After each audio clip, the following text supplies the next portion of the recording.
Kita lanjut bahas BTTH Dunia Para Dewa episode 126.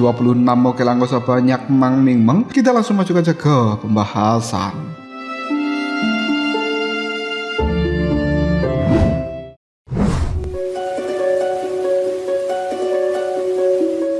Cerita kali ini akan dibawa di dalam sebuah kuil suci dari ras Yao. Berbagai kerumunan umat dari ras Yao sedang beribadah dan berbagai para pemimpin dari faksi-faksi ras Yao telah bergegas dari berbagai arah. Hati mereka saat ini telah dipenuhi kegembiraan yang luar biasa. Di depan kuil suci ras Yao, sebuah patung besar ular berwujud manusia memancarkan cahaya hijau cemerlang, dan itu merupakan cahaya api hijau yang telah berkobar di sekeliling tubuhnya. Bahkan 81 ular-ular kecil ilusi melingkar dari atas ke bawah memancarkan tekanan yang luar biasa. Seluruh suku dari ras Yao diterangi oleh cahaya api hijau, merasakan kekuatan yang lama tertidur di dalam garis keturunan mereka kini telah bangkit, dan dogi di dalam tubuh masing-masing melonjak secara halus di bawah rangsangan api hijau yang tidak terlukiskan. Banyak tokoh-tokoh kuno yang telah hidup selama ratusan ribu tahun lamanya, kali ini mereka menangis tersendu sambil berkata, "Sang Santa telah kembali! Sang Santa telah kembali! Ras Yao kita memiliki harapan untuk bangkit ke puncak kejayaan." Patung ular berbentuk manusia itu sebenarnya adalah patung Sang Santa dari ras Yao. Dan selama orang itu gugur di dalam bencana kuno, ras Yao telah secara bertahap mengalami sebuah kemunduran yang signifikan di dalam peluang kekuatan garis keturunan. Dapat dikatakan bahwa Sang Santa merupakan dewa dari ras Yao, kunci suci untuk membuka kekuatan garis keturunan ras Yao. Kelangsungan hidup Sang Santa terkait erat dengan naik turunnya ras Yao, dan sekarang Sang Santa telah kembali. Ras Yao sangat bersemangat. Kaisar ras Yao berdiri di depan patung dari Sang Santa. Tangannya tiba-tiba mengepal erat, bergetar dengan hebat. Kembalinya Sang Santa memiliki arti yang sangat penting bagi ras Yao, dan itu adalah sesuatu yang tidak tertandingi oleh apapun. Ekspresi kegembiraan dari Kaisar ras Yao hanya berlangsung sesaat sebelum pada akhirnya wajahnya dipenuhi amarah luar biasa. Tatapan mata dari Kaisar ras Yao tertuju pada cahaya samar berwarna merah yang telah melingkari sisik di tengah pinggang dari patung Sang Santa. Cahaya itu cukup sulit untuk diperhatikan oleh orang-orang yang lainnya, kecuali jika dilihat dari jarak yang sangat dekat. Bahkan ketika ada orang yang mengetahuinya, mereka tidak akan pernah tahu apa artinya cahaya merah kecil ini, kecuali Sang Kaisar ras Yao. Di dalam hati, Kaisar ras Yao berkata dengan marah, "Siapa yang telah berani menyentuh Sang Santa? Orang ini harus dihukum mati." Seolah-olah amarahnya ingin menghancurkan menjadi debu siapa yang telah berani menyentuh kesucian dari Sang Santa. Detik berikutnya ekspresi dari Kaisar ras Yao kembali tenang. Kemarahannya menghilang dalam seketika. Kembalinya Sang Santa merupakan kabar baik dan harapan besar bagi seluruh ras Yao. Maka dari itu, masalah seperti ini tidak boleh bocor dan juga harus dilindungi dengan upaya maksimal. Kaisar ras Yao mengangkat tangannya yang kemudian dia berteriak, menimbulkan sensasi luar biasa. "Saudara-saudaraku semuanya dari ras Yao, Sang Santa kita telah kembali. Dia akan memimpin ras Yao kita menuju puncak kejayaan." Sang Santa saat ini berada di wilayah barat daya. Prioritas utama kita adalah agar setiap klan mengirimkan pasukan elit masing-masing dan segera berangkat menuju arah barat daya untuk mencari dan juga menyambut kembalinya Sang Santa. Berbagai klan dari ras Yao dengan cepat menerima perintah itu. Mereka langsung mengirimkan para elit dari klan masing-masing bergegas menuju barat daya dari benua Dodi. Tindakan ras Yao telah menimbulkan kehebohan besar di dalam benua Dodi ini. Ras manusia dan juga ras iblis tidak menyadari niat dari ras Yao. Mereka bergegas untuk memobilisasi pasukan masing-masing untuk sementara waktu. Situasi di dalam benua Dodi menjadi tegang. Namun sayangnya ketegangan seperti ini tidak dilihat oleh Xiaoyan yang masih tertidur lelap. sambil memeluk King Lin, gadis suci dari ras Yao, dan mereka berdua sama sekali tidak menyadari apa yang terjadi di luar sana. Mata dari seorang Xiaoyan secara perlahan terbuka. Dia menggosok lehernya dengan cara yang cukup pegal, merasakan sedikit linglung dalam ingatan. Dia bermimpi panjang, berjalan di sebuah goa yang gelap, terhimpit di dalamnya. Namun himpitan itu tidak menyakitkan, malah sangat nyaman. Dan bahkan rasa-rasanya himpitan itu penuh dengan nafsu. Xiaoyan juga mengingat bahwa di dalam goa yang gelap, dia berjalan terus-menerus untuk mencapai cahaya, tapi dia tidak menemukan adanya cahaya apapun sebelum akhirnya dia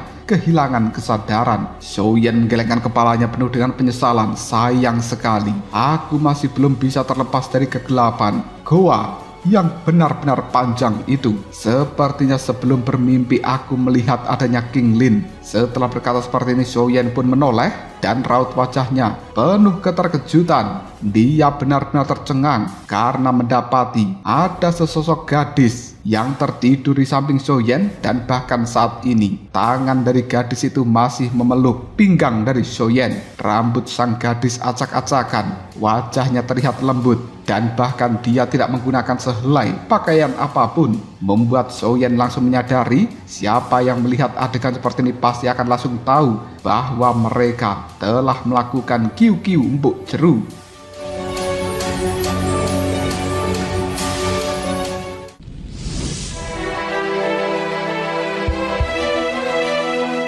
Dalam keterkejutannya, Xiaoyan berkata, "Ya Tuhan, apa yang telah terjadi?" Xiaoyan pun mulai memeriksa gadis yang sedang tertidur itu dengan seksama, dan semakin lama melihat dia semakin familiar, lalu meyakinkan dirinya, ini sebenarnya adalah King Lin. Jadi aku tidak bermimpi, itu adalah sebuah kenyataan. Tapi bagaimana mungkin King Lin ada di tempat ini? Bagaimana bisa dia disegel di dalam pagoda emas? Dan bagaimana mungkin dia sebenarnya adalah, ya Tuhan? Berbagai pertanyaan bergejolak di dalam pikiran dari Xiaoyan. Dia pun menyadari apa yang telah dia lakukan dengan King Lin barusan. Xiaoyan tidak tahu bagaimana harus menghadapi King Lin ketika gadis ini terbangun. Di dalam kebingungannya dan juga lamunan itu, King Lin secara perlahan membuka matanya, dan kemudian dia langsung melihat pada Xiaoyan yang telah terduduk penuh dengan keterkejutan. King Lin bertanya dengan santai, "Kakak Xiaoyan, kau ternyata sudah bangun." Xiaoyan segera tersadar dari lamunannya. Panggilan King Lin cukup jelas di telinganya. Xiaoyan menoleh dengan cara yang cukup canggung. Reaksi dari wajah Xiaoyan mengingatkan King Lin pada sesuatu yang kemudian membuat gadis cantik ini menundukkan kepalanya. Melihat tubuhnya sendiri, wajah King Lin langsung memerah karena ternyata dia tidak menggunakan pakaian. Dirinya buru-buru melambaikan tangan, mengeluarkan pakaian dari dalam cincin penyimpanan. Xiaoyan berusaha mengatakan, King Lin, sebenarnya aku... Xiaoyan pun mencoba ingin melakukan penjelasan pada King Lin, tapi semuanya telah terjadi. Keadaannya sudah seperti ini, mengatakan bahwa dia tidak sengaja. Apakah King Lin akan percaya? Hal seperti itu membuat Xiaoyan sangat gelisah. Dia benar-benar tidak tahu bagaimana cara memberikan penjelasan pada gadis cantik ini. Hanya menatap kosong ke arah King Lin sambil menggosok tangannya dengan cara yang cukup gugup. Wajah Xiaoyan dipenuhi rasa malu. Melihat ekspresi Xiaoyan yang seperti itu, King Lin tiba-tiba saja berkata di dalam hatinya, "Kenapa raut wajah kakak Xiaoyan seperti ini? Apakah dia jijik dengan diriku?" Wajah cantik dari King Lin langsung memucat. Dia menghela nafas pelan karena tak sanggup melihat Xiaoyan dengan wajah yang seperti itu. King Lin berjuang keras di dalam hatinya untuk beberapa saat sebelum akhirnya dia mengatakan, "Kakak Xiaoyan, meskipun aku tidak tahu apa yang telah terjadi pada dirimu sebelumnya, King Lin ingin memberitahu kakak Xiaoyan bahwa King Lin bersedia." Dan King Lin sama sekali tidak marah. Jadi kakak Xiaoyan tidak perlu merasa bersalah dalam hal itu. King Lin tahu dan juga paham bahwa kakak Xiaoyan mungkin tidak menginginkannya. Tapi dengan perhatian kakak Xiaoyan dari masa lalu, King Lin sudah cukup puas dan benar-benar tidak marah dalam hal ini. Malah King Lin sangat senang. Setelah mengucapkan kata-kata seperti itu, King Lin tak kuasa menahan air matanya. Dia takut di dalam hatinya bahwa Xiaoyan masih menganggapnya sebagai seorang gadis gadis kecil dan juga adik perempuan yang polos tidak tahu apapun. Mendengarkan kata-kata dari seorang King Lin, Soyen kemudian berkata, "King Lin, dia benar-benar tidak menyalahkanku." Tapi Soyen juga memikirkan dalam berbagai hal. Apalagi yang bisa diharapkan dari seorang pria dan wanita seperti ini. Soyen dengan emosional bergegas menghampiri dan kemudian memeluk erat tubuh dari King Lin. King Lin pada akhirnya menangis di bawah pelukan dari seorang Soyen, membuat Soyen merasa semakin sayang dengan gadis ini. Sambil memeluk erat tubuh King Lin, Soyen mengatakan, tidak,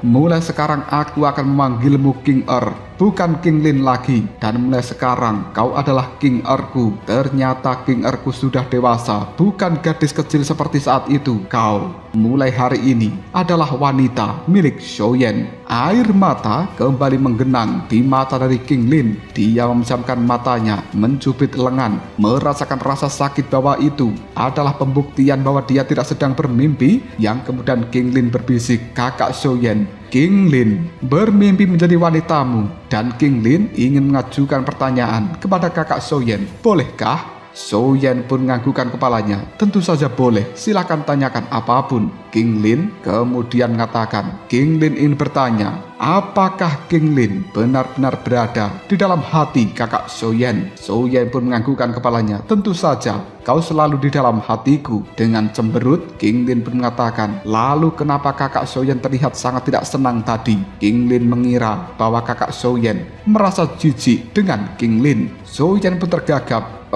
Soal itu bagaimana ya menjelaskannya? Aku benar-benar tidak tahu apa yang sebenarnya terjadi. Aku linglung dan kemudian adegan itu terjadi pada kita. Aku takut bahwa diriku pada saat itu sedang memaksa dirimu dan kemudian membuatmu marah. Soyen tentu saja tidak berbohong karena dia memang sangat linglung sebelumnya. Dan bagaimana mungkin dia tahu bahwa mimpi melakukan kiu-kiu umbut jeru dengan seorang wanita itu adalah sebuah kenyataan. Apalagi wanita tersebut adalah King Lin. Soyen merasa ini semuanya adalah pengaturan dari Zanlao sialan.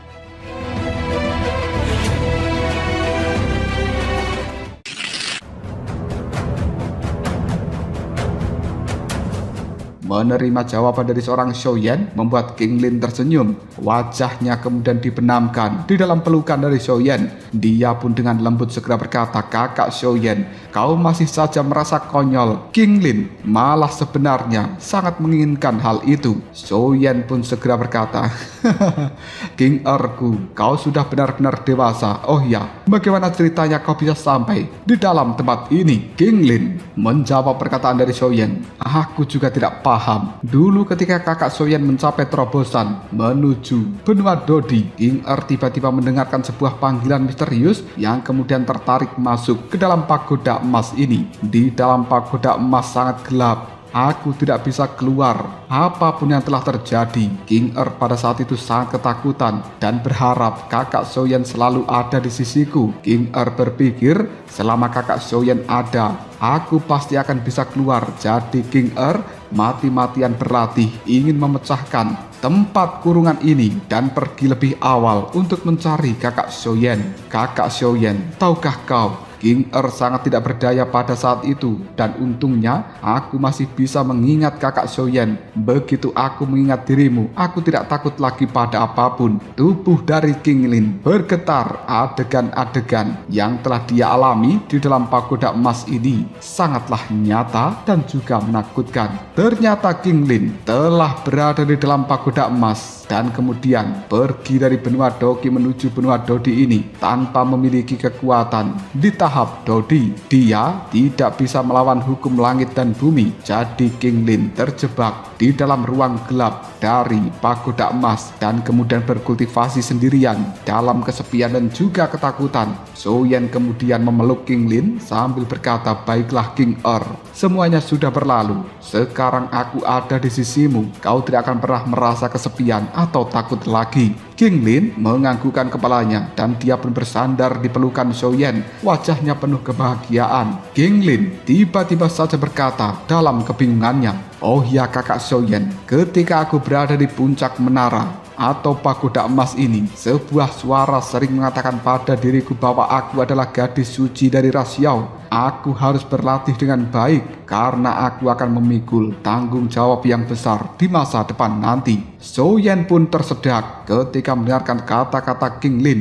Baru kemudian dia teringat identitas King Lin memang gadis suci dari ras Xiao. Zhou Yan kemudian membalikkan tubuh King Lin, memegang bahunya, memeriksa, membuat King Lin merasa sedikit malu dan gugup. Dia bahkan merasa sedikit puas di dalam hatinya. Zhou Yan lalu mengatakan, wanitaku adalah gadis suci dari ras Xiao. Ini benar-benar luar biasa. Tapi setelah itu raut wajah Zhou Yan menjadi cukup muram. Dia teringat gadis suci adalah seorang santa. Dan apa itu santa? Sang santa sendiri adalah sesuatu yang suci dari ras manapun tanpa adanya celah. Dan King Lin sekarang adalah wanita milik Zhou Yan. Jika ras Xiao mengetahuinya, mungkinkah mereka akan melawannya sampai mati? Astaga, seluruh ras Xiao melawan Zhou Yan sampai mati karena Zhou Yan telah menodai gadis suci dari ras mereka. Zhou Yan berkata di dalam hatinya, aku harap ras Xiao tidak mengetahui tentang hal ini. Ketika klan Xiaoku menjadi kuat,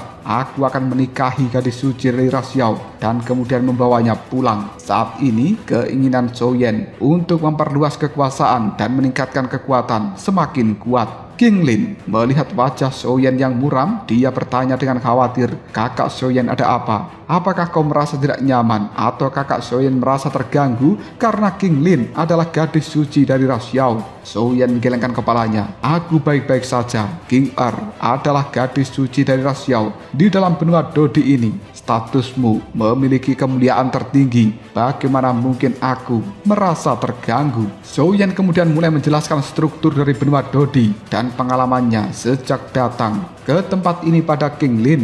Tapi di dalam hatinya dia menghela nafas karena telah mengenal wanita-wanita yang luar biasa. Zeni adalah putri dari kaisar ras manusia. King Mu'er adalah adik perempuan dari kaisar ras iblis. Dan sekarang King Lin merupakan gadis suci dari ras Xiao. Zhou Yan benar-benar tidak tahu bisa dekat dengan wanita-wanita ini. Haruskah menyebut dirinya beruntung atau terkutuk? Zhou Yan juga memiliki kebingungan yang mendalam tentang masalah memiliki garis keturunan dari ras Xiao. Dia sudah melakukan kiu-kiu empuk jeru dengan gadis suci ras Xiao, tapi kenapa tidak ada reaksi dari garis keturunan ras Xiao sama sekali? Tapi jika adegan kiu-kiu empuk jeru dengan gadis suci ras Xiao ini tidak berpengaruh, kenapa Shan Lao mengerahkan begitu banyak usaha untuk membuat Zhou Yan melakukan adegan itu bersama dengan King Lin? King Lin yang mendengarkan cerita perjalanan Zhou Yan di dalam benua Dodi, tatapan matanya penuh kebanggaan. Aku tidak menyangka kakak Zhou Yan telah banyak menderita semenjak datang di benua Dodi.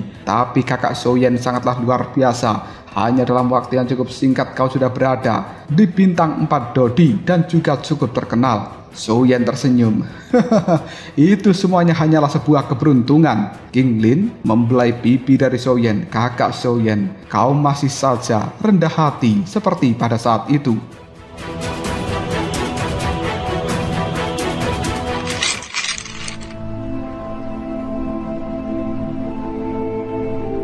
Gelombang kegelisahan tiba-tiba muncul di dalam diri seorang Zhou Yan. Dan kali ini, lengan dari seorang Zhou Yan langsung memeluk erat tubuh King Lin. Kehangatan itu merembas ke dalam hati King Lin, membuat pikirannya seolah-olah melayang. Zhou Yan jantungnya berdebar-debar. Adegan kemarin, aku begitu linglung dengan seorang wanita cantik yang ada di dalam pelukanku. Dan entah kenapa aku tidak memiliki kesan yang jelas, sungguh disayangkan. King Lin menatap Zhou Yan seolah merasakan niat dari Zhou Yan yang ingin mengajaknya kiu-kiu empuk jeru lagi. Dengan canggung, King Lin pun wajahnya memerah dan dia malu-malu menundukkan kepalanya. Namun adegan seperti ini malah semakin membangkitkan hasrat di dalam tubuh Zhou Yan. Tanpa ragu lagi, Zhou Yan langsung mendekatkan wajahnya dengan wajah King Lin dan kemudian dia pun mencium bibirnya. King Lin mencoba menolak, namun dia tidak bisa karena dirinya sendiri juga menikmati hal seperti ini. Keduanya dalam waktu singkat langsung dipenuhi hasrat yang luar biasa. Zhou Yan melepaskan ciuman itu yang kemudian dia berkata, "Kemarin aku tidak memperlakukan King dengan baik karena aku di bawah pengaruh tertentu. Namun saat ini izinkan aku menebusnya. Aku dengan penuh kesadaran. King mari kita melakukannya sekali lagi." Zhou Yan benar-benar terbakar oleh api hasrat yang luar biasa. King Lin tidak mampu menolak dan akhirnya terjadilah lagi adegan kiu-kiu mbok jeru. Mohon para penonton segera mengambil sabun saja. Entah berapa lama keduanya terjebak dalam adegan seperti itu, dan kali ini setelah semuanya selesai, Zhou Yan dan juga King Lin merapikan pakaian masing-masing. King Lin bersandar di bahu dari Zhou Yan, sementara Zhou Yan menatap mata King Lin. Nampaknya gadis ini penuh dengan kebahagiaan. Tak lama kemudian pandangan mata Zhou Yan melihat pada lapisan energi pelindung berwarna emas yang telah dipasang oleh Zhan Lao. Berpikir di dalam hati bahwa dia dan juga King Lin, gadis suci ras Yao, telah melakukan kiu-kiu mbok jeru 2 kali. Jadi masalah garis keturunan ras Yao seharusnya sudah terselesaikan. Lalu Zhou Yan berteriak, "Zhan Lao, cepat buka penghalang energi ini." Zhan Lao yang tidak menampakkan dirinya tiba-tiba saja mengatakan, "Secepat itukah kau selesai? Bagaimana kalau aku memberikan kalian waktu 2 hari lagi?" Zhou Yan kemudian mengatakan, "Aku sudah mengurusnya dan sudah melakukan 2 kali. Jika kau tidak segera membuka penghalang energi ini, maka aku akan menghancurkannya sendiri." Zhan Lao tiba-tiba saja muncul di depan penghalang energi emas dan kemudian dia berkata, "Hancurkan saja jika kau mau. Lagi pula menara emas ini adalah milikmu, bukan milikku." King Lin segera bertanya, "Kakak Zhou Yan, siapa Zhan Lao itu?" Zhou Yan pun menjawab, "Dia adalah pria tua berjubah putih yang kau lihat ketika wujudmu masih ular raksasa. Dia bernama Zhan Lao." King Lin kemudian berkata, "Oh, lelaki tua itu, dia tampaknya adalah seorang pertapa dengan aura yang cukup suci. Apakah dia adalah gurumu?" Zhou Yan berkata, "Apa? Dia seorang pertapa suci?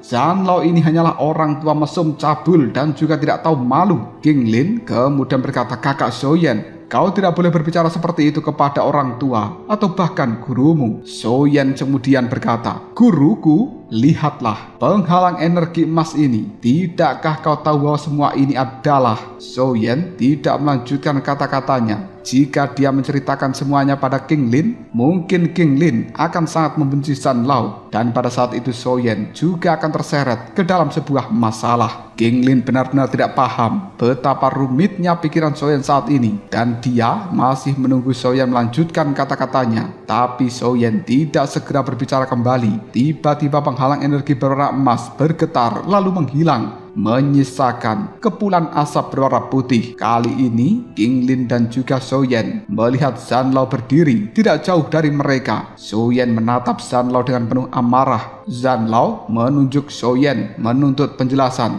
"Hei bocah sialan, siapa yang kau sebut orang tua cabul mesum dan juga tidak tahu malu?" Zhou Yan pun membalasnya, "Bukankah kata-kata yang kuucapkan adalah sebuah fakta? Lihatlah kabut yang masih tersisa dari penghalang energi emas dan juga pakaian robek di tempat ini." King Lin mengerutkan keningnya dan kemudian dia hanya bisa terdiam, tidak tahu apapun yang mereka perdebatkan. Namun seolah-olah King Lin merasa Zhou Yan memiliki hubungan yang luar biasa seperti guru dan murid dengan Zhan Lao. Zhan Lao kemudian segera mengatakan, "Kau menunjuk benda-benda itu?"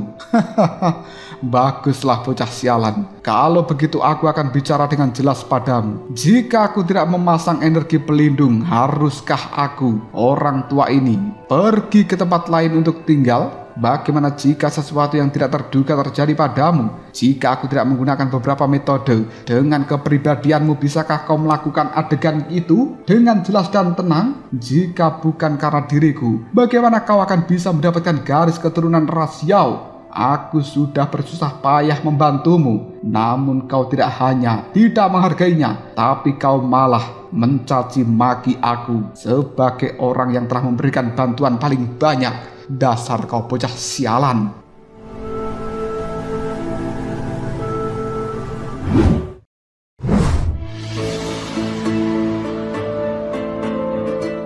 Kata-kata Zanlao membuat Soyen terdiam. Kemudian Soyen mengatakan, sudahlah guru, kenapa kau harus marah-marah seperti itu? Yang terjadi biarlah terjadi, tapi setidaknya kau harus mengatakan yang sebenarnya. Zanlao mengabaikan Soyen, menoleh pada King Lin sambil tersenyum. Namamu King Lin kan? King Lin menganggukkan kepalanya dan dia sudah membuat kesimpulan dari percakapan keduanya bahwa penghalang energi berwarna emas ini adalah ciptaan dari Zanlao. Dan kemudian keadaan Linglung yang membuat Soyen tanpa sadar melakukan hubungan dengan King Lin juga berkat Zanlao. Sebenarnya King Lin sejak awal sudah curiga dan dia juga bisa memahami kepribadian Soyen kecuali jika itu wanita yang diakuinya. Bahkan jika memiliki perasaan, Soyen pasti akan menyembunyikannya dan tidak pernah mengambil inisiatif untuk melakukan adegan seperti itu. Dan alasan kenapa King Lin mau, meskipun dia mengetahui Soyen dalam sebuah pengaruh,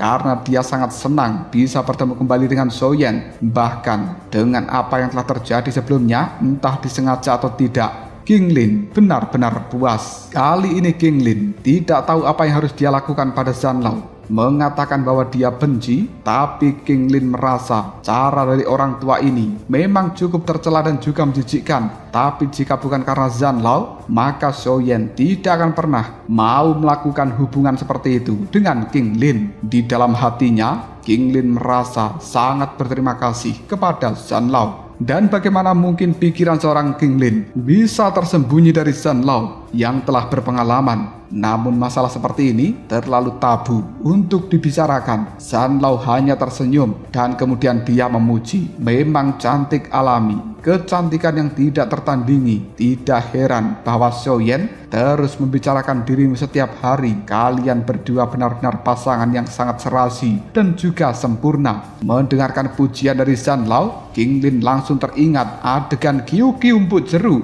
bersama dengan Soyen membuat wajah cantiknya sedikit memerah. Dia menundukkan kepalanya melirik pada Soyen dan kemudian perasaan senang telah muncul karena tidak menyangka Soyen benar-benar menyayangi dirinya. Pujian dari seorang Zanlao bisa dengan mudah menghilangkan kebencian King Lin terhadap dirinya. Sementara Soyen menyipitkan matanya ke arah Zanlao. Di dalam hati dia pun mengutuk orang tua ini yang telah berani mengarang cerita, membersihkan dirinya dari perbuatan tercela yang telah dia lakukan pada Soyen. Sejak kapan aku merindukan King Lin, dan sejak kapan aku menyebutkan namanya di hadapan orang tua sialan ini. Bagaimanapun juga selama ini King Lin aku anggap seperti adikku sendiri. Tapi tak menyangka gara-gara Zanlao aku malah melakukan hal itu dengan King Lin.